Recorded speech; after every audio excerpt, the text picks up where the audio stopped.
안녕하세요. 뉴스 읽어주는 유익입니다. 황교안 자한당 대표가 민주당 의원들의 열렬한 환영을 받고 있습니다. 영등포 을, 양천갑, 용인병 등이 황교안이 찾는 당선 가능한 험지로 거론되면서 그 지역구를 지키고 있는 민주당 의원들이 어서 오라며 손짓을 하고 있습니다. 황교안이 당선 가능한 험지가 아니라 무덤자리를 찾고 있는 분위기입니다. 보수 통합하면 폭삭 망할 것 같은데 지금 한가하게 무덤자리나 찾고 있을 땐가요? 보수 통합이 왜 폭삭 망하는 길인지는 잠시 뒤에 말씀드리도록 하겠습니다. 영등포의 현역 의원인 민주당 신경민 의원은 페이스북에 대환영이다, 뜨겁게 대접해드리겠다면서 그런데 영등포을이 황 대표에게는 당선 가능한 험지인가? 당선 불가능한 험지임을 기꺼이 알려드리겠다면서 환영 인사를 했습니다. 영등포을 지역 경선에 참여하겠다고 밝힌 김민석 전 민주연구원장도 정종로가 무서우면 영등포을로 오라고 말했는데요. 황 대표를 반기는 건 비단 영등포뿐만이 아닙니다. 양천갑 현역 의원인 황희 의원도 페이스북에 글을 올려 한국당이 양천갑을 혐지로 규정해줘서 자신의 기여도가 새삼 조명되는 것 같다면서 황 대표에게 고마움의 뜻을 전했는데요. 양천갑은 자한당이 내리 6선을 이어오면서 총 24년을 집권했지만 지난 총선에서 황희 의원이 서울시 최다 득표로 당선된 곳이라고 합니다. 황희 의원은 황희와의 싸움이 결코 아닐 것이다. 김대중, 노무현, 문재인과의 싸움이 될 것이라면서 담대하고 당당하게 황 대표와의 일전을 준비하겠다고 밝혔습니다. 또 다른 당선 가능한 험지는 경기 용인병입니다. 경기 용인병은 한선교 자한당 의원의 지역구인데요.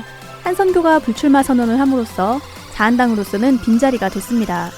경기 용인병 출마를 준비 중인 정춘숙 의원도 황교안 대표를 환영하면서 과거 공안검사인 황 대표와의 대결이 매우 흥미진진하다. 민주화 운동에 헌신했던 나의 역사를 새삼스레 돌아보게 된다고 말했습니다. 이러다 수도권에서도 당선 가능한 험지를 찾지 못하면 PK나 TK로 험지를 찾아 나서는 거 아닌지 모르겠습니다. 황교안 대표가 지난 1월 비대위 체제로 당을 운영해야 한다는 내부 불만을 잠재우기 위해서 수도권 험지에 출마하겠다는 말을 뱉어놨습니다.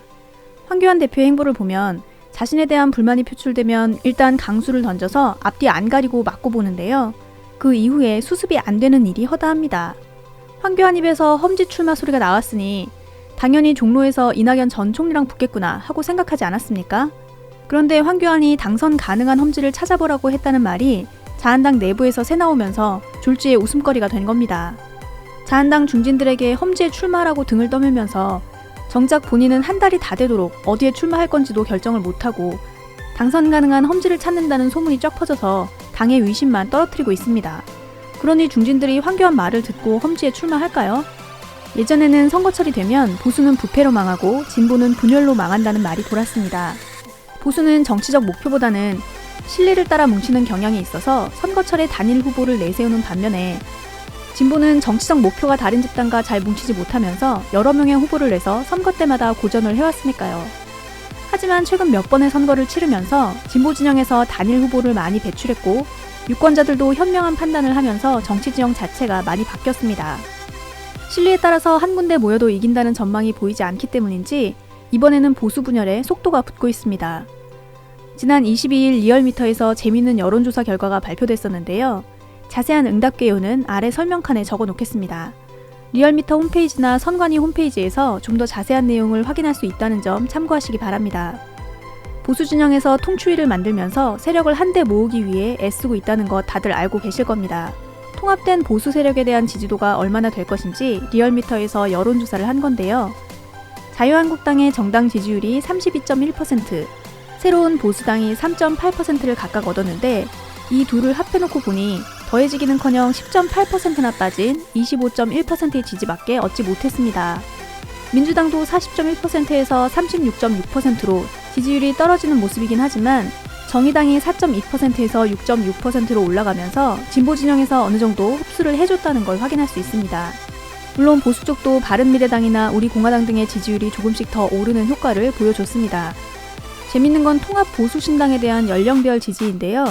50대가 26.5%, 60세 이상이 28.7%의 지지율을 보여주면서 이탈하는 양상을 보이고 있습니다. 보수적인 성격이 짙은 5, 60대에서 박근혜 탄핵에 찬성한 유승민에 대한 거부감이 더 크다고 봐야겠죠. 민주당 대 통합보수신당의 지지율 차이를 좀 더 세분해서 살펴보겠습니다. 50대에서 민주당 지지율이 26.2%, 통합보수신당이 26.5%로 오차 범위 내에서 의미 있는 차이를 보이고 있지 않다는 걸 확인할 수 있습니다. 60대 이상은 32.2% 대 28.7%로 차라리 민주당이 더 높게 나왔을 정도입니다. 60대 이상에서 민주당 대 자한당 지지율이 30.9% 대 40.2%인 점을 감안해보면 자한당 핵심 지지층에서 빠져나가는 지지율이 굉장히 크다는 걸 확인할 수 있습니다.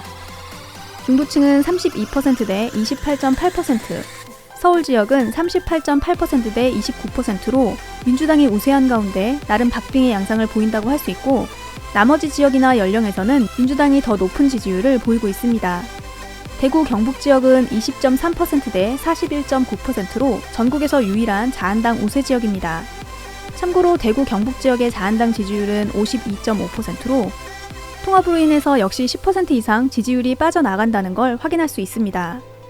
사실 보수 통합을 하더라도 지지율을 모두 모을 수 없을 거라는 건 자한당에서도 예상을 했을 겁니다. 그래도 이 정도로 심각하게 지지율이 흩어질 거라는 건 예상을 못했을 것 같은데요. 5, 60대의 지지도 흡수하지 못한다고 하면 콘크리트가 갈라진다고 봐야 할 것 같습니다. 이 정도면 보수통합 폭망론이라고 해도 무리가 아닐 것 같은데요. 유승민이랑 정광훈, 홍문종, 조원진이 한 배를 탈 수 있을까요? 유승민이 탄핵 반대 세력과 합치지 않겠다는 약속을 해달라고 하는데도 자한당에서는 못해주고 있지 않습니까? 자한당 입장에서는 일단 제일 그럴듯한 유승민계랑 먼저 합하고 나서 더 오른쪽에 있는 전광훈, 홍문종, 조원진이랑도 합할 계산인 것 같습니다.